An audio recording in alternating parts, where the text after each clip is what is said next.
はい、What's up? キャプテントラジローです。今回はボズヤ戦線解説、グンヒルド霊式とは、必要なアクションと基礎知識、戦い方まとめというテーマでお送りします。現在当チャンネルの生配信企画で、グンヒルド霊式を挑戦して攻略していますが、そもそもグンヒルドってなんじゃいっていう話と、これから攻略してみようかなとか、今回の企画参加者、そして配信を視聴していただいている皆さんにより深く楽しんでいただくために今回の動画を作成しました。今回お話しするテーマはこちら、ボズヤ戦線とは、それ以降グンヒルド霊式攻略について3度被弾で確定し、現状は緩和状態、戦いの基礎知識、各ロール必要なアクション、この5つのテーマでお送りします。1つ目、ボズヤ戦線とはということで、そもそもグンヒルドの前に基礎の部分ですが、漆黒のエンドコンテンツボズヤ戦線があります。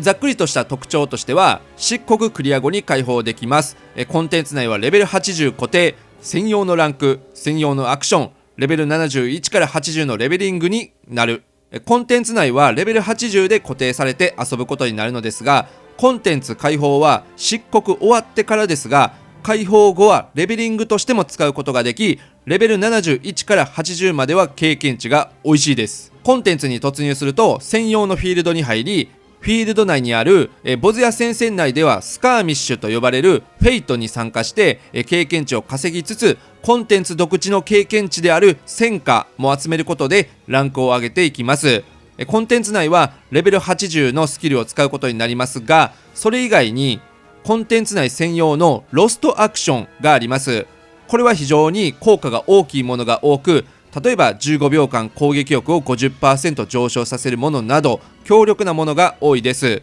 これらを取得するには、コンテンツを遊んでいると敵を倒してドロップするシャードというものを集めて、担当官に交換することで実用できるアクションをゲットすることができます。レベル80固定になるとはいえ、本体に経験値が入るんで、レベル71から80までのレベリングとしても使われることが多く、さらに効率もいいため、ボズヤ戦線のコンテンツを進めながらレベリングもできる一石二鳥なわけです。このボズヤ戦線は最大ランク25まで上げることが可能ですが、この25になってから挑めるさらなるエンドコンテンツがグンヒルド・ディル・ブラムっていう24人で挑むアライアンスコンテンツです。これをクリアすると専用のアイテムをゲットして、グンヒルド用に特化した性能の装備と交換が可能です。で、このグンヒルドにも霊式があります。このグンヒルド霊式は最大48人で挑むことができ、クリアすると専用の装備とマウントがゲットできます。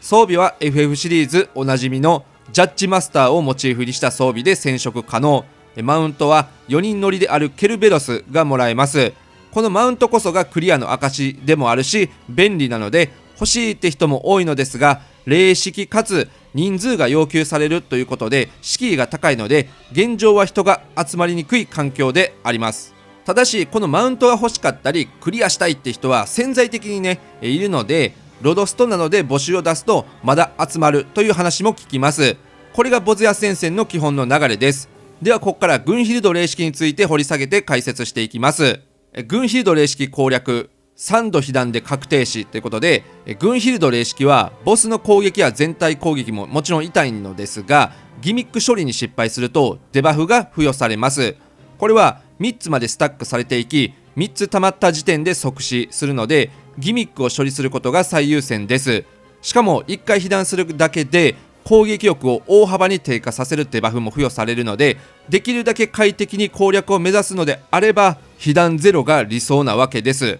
とはいえ霊式というだけあってギミックも難しいものが間髪入れずに来るんで、繰り返し練習が必要になってきます。さらには蘇生に制限があります。というのもキャスターやヒーラーが使う蘇生魔法を受けても蘇生できなくなります。代わりにロストアクションのアレイズやコンテンツ用アイテムのリレーザーで蘇生を狙うのですが、いずれも確率なので蘇生できないという事態も起きます。なので被弾しないことを最優先に攻略を進めていきます。3つ目、現状は緩和状態ということで、実装直後より緩和されたと感じる大きなポイントは2つ。新たなロストアクション、水星章の追加。ロストアクションも使い勝手が良く効果の高いものが追加され、取り回しが良くなりました。それも大きいんですが、やはり水星章の効果が大きいです。水星章というのはボズヤ戦線内のエンドコンテンツというべきもので、ボズヤ専用ランクを最大25まで上げた後にさらに戦果を大きく稼いで、その戦果を消費することで水星章を獲得できます。ここに勇猛、堅守、救命というステータスにこの水星章を割り振ることができ、それぞれランク1から10まであります。勇猛は1つにつき当たるダメージが 3% 増加、堅守は1つにつき最大 HP プラス 5%、救命は1つにつき、回復量ですね、ヒーラーの回復量がプラス 10%。 これらの効果はコンテンツ内であれば常時発揮されます。つまりこれらのバフを付与すれば軍フィールド霊式でも効果が発揮されるので、実質緩和状態であるということです。仮に勇猛バフを10まで上げれば常時攻撃力が 30% 強化された状態なので、火力が凄まじく上昇している状態です。これを48人で用意した場合、火力の心配は大きく減るというわけです。4つ目、戦いの基礎知識ということで、軍フィールド霊式で戦うにあたっての基礎知識です。戦略は絶対に忘れない、リレイザーは開幕前と都度使用、現在は予習推奨、エフェクトオフ、カバンの空きは自分に合わせる、アイテムをホットバーにセットする、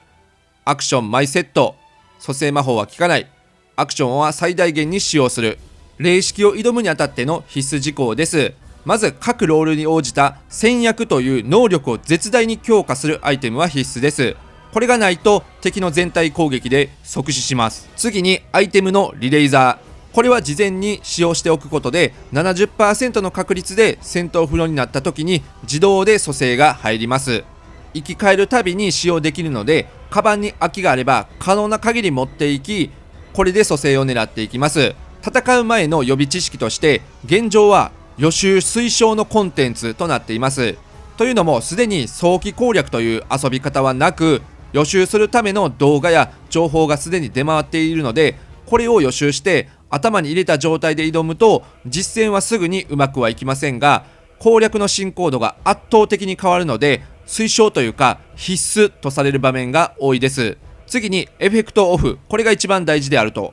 さすがにね、48人いる状態でエフェクトオンだと誰が何をしているのか分からず、自分の位置さえ見失ってしまいます。これは設定で変えれるので、キャラクターコーフィング、操作設定、キャラクターのとこでバトルエフェクトがあるので、せめて簡易表示くらいにしておきましょう。味方の簡易表示は最低限必要な情報、例えばヒーラーの陣とかが表示されるくらいなので、これがおすすめです。自分の表示をどうするかはお好みで、自分はやはりジョブごとのかっこいいアクションを見ながら戦闘したいので、自分だけは表示してます。あと戦闘中、召喚士の召喚獣がでかくて邪魔だって思うこともあると思うので、以下の操作で変更できます。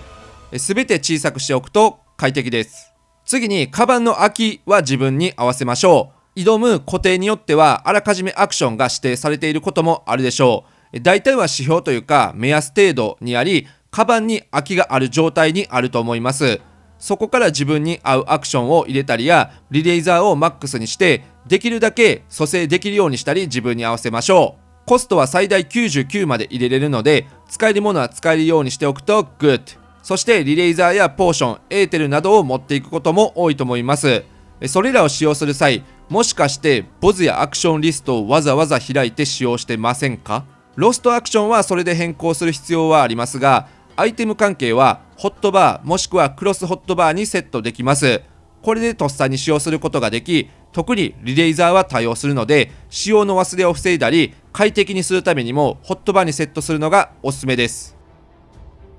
改めての共有になりますが、蘇生魔法は霊式内では効きません。よって蘇生魔法を唱えるだけ無駄になってしまうので要注意です。次にセットしたアクションはマイセットに登録しておきましょう。用意するものは2つで、コンテンツ突入後すぐに戦略とリレイザーを飲む用、その後ボックスで戦闘用に入れ替えます。これでアクションの忘れをなくせるっていうのと、準備の時間短縮になるので練習時間も増えるので、必ず用意しておきましょう。次にロストアクションは最大限使用します。これ火力が天と地の差くらいになるんで、使い方と効果はこの後解説しますが、ここからは今回虎次郎が企画した鳳凰戦線グンヒルド霊式を突破せよの固定で現状活用しているものをベースに解説したいと思います。一応実践向けです。5つ目、各ロール必要なアクションと戦い方知識ということで、まず全体共通なことは、リレイザーは最低 2,3 個で調整、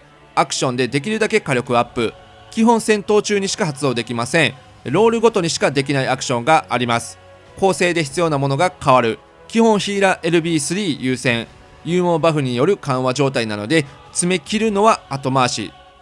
アクションの使い方を突き詰めていくと複雑な使い方や専用のスキル回しになりますが、できるならそっちできた方がいいんですけども、ギミック処理に慣れておらず手が回らない状態で詰めていくのも大変なので、まずはアクションを使うところから意識していきます。それだけでも効果を大きく発揮するんで、余らすなら気づいたタイミングで使っていきましょう。ここで全体共通の火力アップアクションについて解説します。まず近接及び遠隔物理のパワーフォントと捨て身の境地。パワーフォントの効果は攻撃 30% アップ、クリティカル発動率 40% アップを30秒。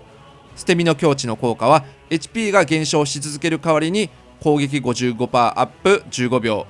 捨て身の境地は基本近接 DPS のみ使用します。理由はこの後のロールごとの解説で説明します。物理攻撃ジョブはパワーフォントを軸にバーストをかけます。バーストとは各ジョブにある強力な攻撃を畳みかけるタイミングで、スキル回しができていれば必ずこのタイミングは来ます。分かりにくいよって方は自己強化バフかパーティー全体を強化するシナジーアビリティに合わせるといいでしょう。これが火力アップアクションを最大に活かせますが、まだそこまでうまくできないっていう時は戦闘開幕からね、使っていって再使用可能になればすぐ使うことから意識しましょう。これを全体が意識することでボスの HP の削れ方が圧倒的に加速します。次にキャスターで多用されるアクションです。マジックフォント、排水の境地、チェインスペル。マジックフォントの効果は攻撃 70% アップ、効果中 MP が大きく減少、 MP0 で効果が切れる、効果時間30秒。排水の境地効果はほぼ HP 回復しなくなる代わりに攻撃 50% アップ15秒。チェインスペル効果、魔法詠唱なしにします。MP 消費やや増加の代わりに魔法攻撃 45% アップ、効果時間30秒。キャスターは自分の立ち回りによってアクションの選択が変わります。マジックフォントは効果が大きいものの MP が一定時間ごとに大きく減少するので、ルーシットだけでも追いつかず、その後通常のスキルが使えなくなります。エリクサーやエーテルなど MP を回復する手段が必要ですが、カバンに余裕があればこれで回していきます。黒魔同士であれば MP がなくなる前に氷モードへ移行すれば自然回復で元に戻せますが、召喚士と赤魔同士は工夫が必要です。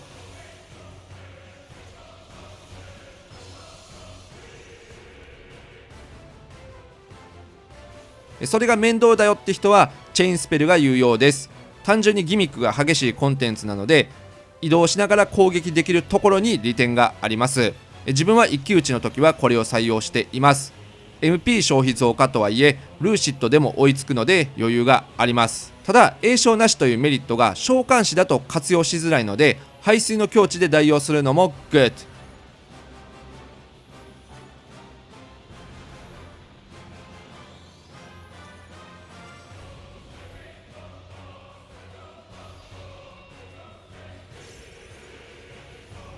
ここからは各ロールごとに解説します。タンクの必須アクション、スキルフォント、パワーフォント、エーテルシールド、サイトラ。スキルフォントはアビリティなどのリキャストをリセットするんで、軽減や無敵を再度即使用することが可能です。緊急の時や無敵処理が必要な場面でとっさに使えるんで、タンクはかなり有用性が高いです。火力面ではパワーフォントをどんどん使っていきます。タンクとはいえパワーフォントや勇猛バフを交えるとバカにならない火力が出るので意識していきます。エーテルシールドは最初のスライムベアやセーブ・ザ・クイーン戦の全体攻撃で必須場面があります。基本はカバンで持っておき、パーティーの軽減が足りないと感じた時に代用して生存率を高めるという使い方が可能です。次にあるといいものです。レディメキットサクリファイス。レディメキットはメインタンクだと敵から死の宣告を受けることがあり、ヒーラーがエスナで直さないと一定時間後に即死します。この時ギミック処理が重なることが多く、ヒーラー負担も大きいのでエスナが間に合わない事故の事例があります。なのでタンクが自らアイテムでサクッとね、回復すると事故も負担も減らせるんで持っておくことをお勧めします。サクリファイスは蘇生が全て確率なのと、ロストアレイズもヒーラーが持ち込みのため、ヒーラーが倒れてしまうと蘇生要因が減り、さらにヒーラー LB も打てなくなります。それを救うのがこのタンクのサクリファイスで、例えば LB3 溜まってるけどヒーラーが倒れている時にサクリファイスでヒーラーを蘇生して、ヒーラーが LB3 使うことでタンク込みで全体完全回復できるということになるので、サクリファイス1個で形勢逆転を狙うことができます。さらに戦略の隠し効果でたまに犠牲にならずに蘇生できるんで、最低でも1個は持っていきたいです。続いてメレーの必須アクションです。捨て身の境地、パワーフォント、アーマーブレイク。近接 DPS に捨て身の境地が採用なのは戦略の隠し効果によるものです。本来なら HP 減り続けるから危険じゃねっていう話ですが、隠し効果で HP 減少効果がなくなる上に効果時間が30秒に延長という破格の性能になっています。これにパワーフォントを合わせることで絶大な火力を出していきます。いずれもバーストに合わせるといいので、分かりにくい人は自分か誰かの全体シナジーに合わせるといいでしょう。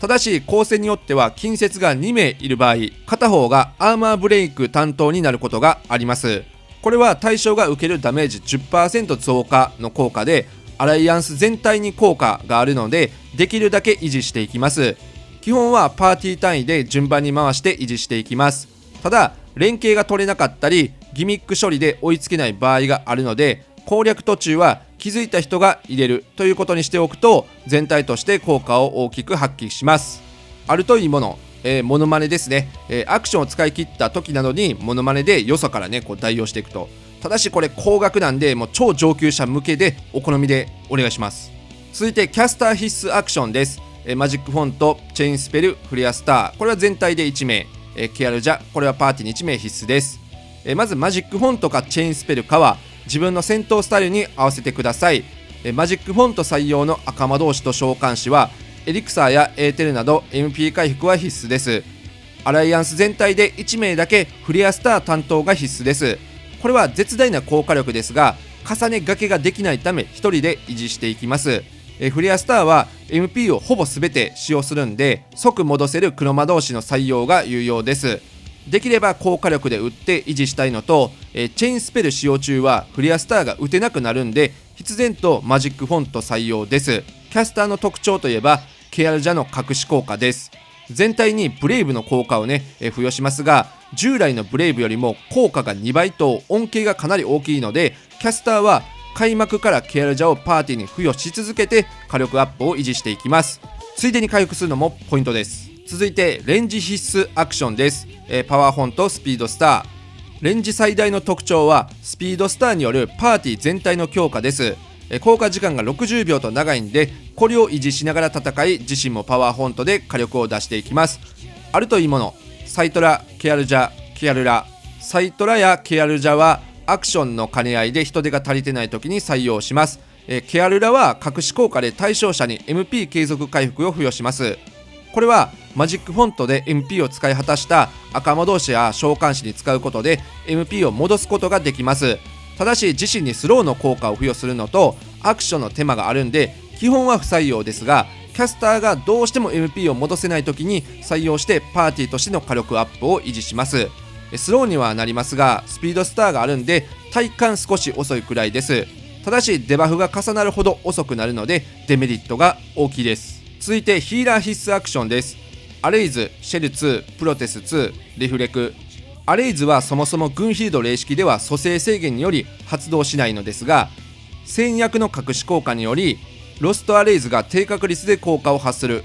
10% から 20% 体感という意見が多いです。というように低確率ですが蘇生が可能になります。